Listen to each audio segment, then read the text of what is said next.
two programs the same day. The problem was pull. So first part was a variation of a program I do when I'm at a time crunch. Call it 25 good minutes. This one was actually 28 good minutes. So had a little bit of breaks in between, a little bit of conversations, all good. And so the first one was a bent over row. So I got some horizontal rows, trying to skew it towards, this is my vertical pull day. So I just wanted to get upper back and traps.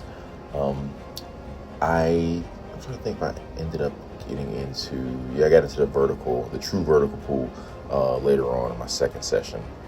All right, so this is just a variation of a face pull. So I call this pull to pull. So not necessarily a face pull. Looks like it's more of a horizontal row leaning back. I definitely like the ropes to get into pretty much a W type pattern, hitting the rear delts in the mid trap ish. All right, and so this is 25-pound dumbbells, and so I wasn't really trying to work too hard.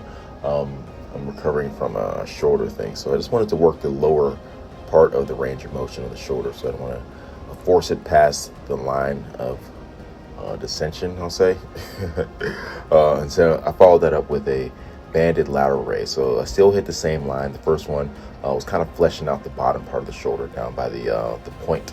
And this one got a little bit higher, and I was just focused on keeping good tension all the way up through the rep. Recent studies have shown that tension is pretty much the main factor in muscle building or something of that nature. And kettlebell farmers carries, and in between I did some high knees, just focus on the core a little bit more. So I did 2 laps in one direction, 2 laps in another direction, and then I just created a pattern with the Viper. And so in my several different rounds of this, I created a different pattern with the Viper for this segment of that round. All right, so this one was kind of going over the shoulder, rotating, so getting some range of motion there, and then coming in with the sweep. The sweep really activated through the core, and so I got to play around with that a little bit more. And so it's a really fun apparatus to play around with. And this is the vertical pull that I spoke about earlier. And so this is it's a pretty damn cool move. It's an assisted manually assisted pull up. All right, so essentially I was doing a half pull up through part of the movement, where I'll just let my legs go dead, pulling up with my upper body and then controlling down.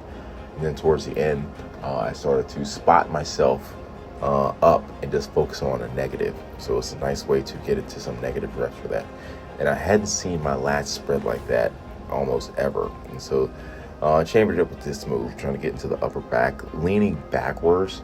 Pay attention to the head and shoulders. And so that's like whenever I decide to go, the stability in which that travels. And so that's one of the things I've been focusing on the last year or so, is trying to eliminate energy bleed as much as possible. What's energy bleed? It's like wasted energy, wasted motion. So energy not going towards where you want it to go towards. And when you fight to keep that energy bleed out of it, you actually work your core and every other muscle that's attached to your body. So it's a pretty cool deal. And then this is banded lateral raise, just really trying to murder that line. And be honest with you, I caught an angle in the mirror when I was doing this. I'm like, okay, I got to record it from here. And so I was seeing every fiber come out, and I actually feel great, because the other day my rear delt turned off,